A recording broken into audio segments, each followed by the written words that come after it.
பார்த்தீங்களா? யார் பார்த்தீங்கன்னா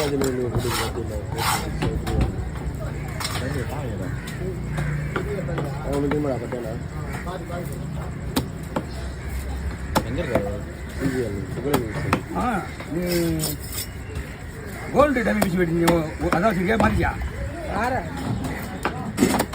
உணவே நான் டைமண்டே மாற்றுவேன். ஏன்னா நானே வச்சுருக்கேன் கோல்டுன்னு. ஏன்னா அது வச்சோம் சேனலே வந்து வேணாம் தெரிஞ்சுருக்கேன் நான் ஒருத்தன். அதனால தனியாக ஓப்பன் பண்ணிட்டு நீ